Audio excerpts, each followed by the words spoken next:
आपने बरसा बंगलो छोड़ दिया, साथ ही हम लोगों को छोड़ दिया, परंतु आप शरद पवार को नहीं छोड़ पाए। एकनाथ शिंदे ने उद्धव ठाकरे के बारे में आखिर ऐसा क्यों कहा? इसका क्या कारण है? एकनाथ शिंदे शरद पवार से इसलिए नफरत करते हैं क्योंकि शरद पवार के दाऊद गैंग के साथ गहरे संबंध थे और जो मुंबई बम ब्लास्ट हुआ था उसमें दाऊद का ही हाथ था तथा शरद पवार ने दाऊद को बचाने और भगाने में महत्वपूर्ण भूमिका निभाई थी। इतना सब कुछ होते हुए और जानते हुए भी उद्धव ठाकरे मौन हैं। वे सब कुछ जानते हैं फिर भी उसी शरद पवार की गोद में बैठे हुए हैं। आज वर्तमान परिस्थिति में शिवसेना टूटने की कगार पर पहुंच गई है, लेकिन उद्धव ठाकरे की मति मारी गई है और वे अपने तथा पराये में अंतर नहीं कर पा रहे हैं।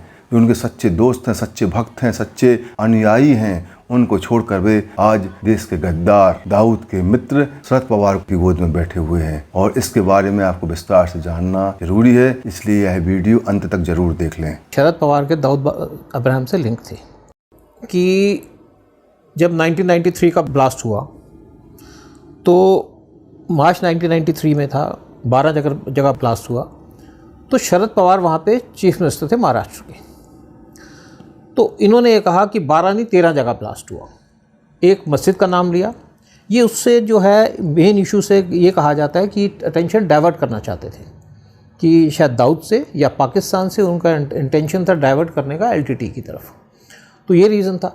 उसके कुछ दिन के बाद इन्होंने जब वहाँ पे हुआ कि दाऊद का नाम ओपन हो गया तो इन्होंने एक प्रेस में बात हुई। उन्होंने कहा जी अब दाऊद की प्रॉपर्टी को कॉन्फिस्केट कर लो। इन्होंने कहा जी दाऊद की कोई प्रॉपर्टी नहीं है।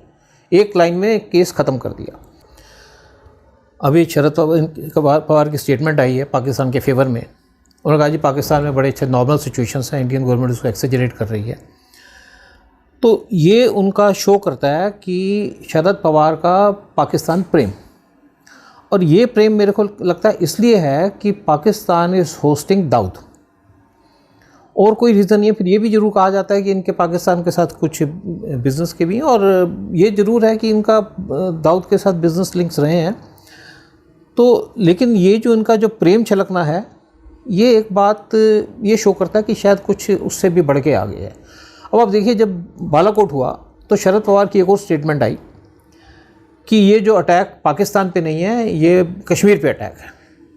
उस टाइम पे जब दाऊद इब्राहिम जब महाराष्ट्र में जब शरद पवार वहाँ के चीफ मिनिस्टर थे तो दाऊद इब्राहिम वहाँ थे, तो गवर्नमेंट का पूरा कंट्रोल था अपनी गवर्नमेंट पे। गवर्नमेंट ये चला रहे थे और सड़कों पे दाऊद के गुंडे चलते थे। ओपन गुंडागर्दी थी, किसी का मकान कब्जे कर लें, किसी को मार दें, किसी को कुछ करें, एक खुलेआम चलता था। और ये देखिए कोई भी अगर आदमी एक छोटा मोटा गुंडा उठता है, पहले छोटा ही गुंडा होता है, वो गुंडा तब बड़ा बनता है जब उसको पॉलिटिकल सपोर्ट मिलती है। और इवन शरद पवार के कुछ मिनिस्टर्स हैं उस टाइम के जो इसके दूसरे गुंडों के साथ इन्वॉल्व थे, उनके लिंक्स थे, एस्टैब्लिश्ड लिंक्स हैं। कुछ भी कहिए, जितने भी आपके ये माफिया चलते हैं ये पॉलिटिकल सपोर्ट के साथ चलते हैं। जब इलेक्शन होते हैं तो इनकी हेल्प लेते हैं पॉलिटिशियंस, उसके बाद जब इनको ज़रूरत पड़ती है तो उनको सपोर्ट देते हैं। बस आज का वीडियो यहीं समाप्त करते हैं। वीडियो देखने के लिए बहुत बहुत धन्यवाद। नमस्कार, जय हिंद।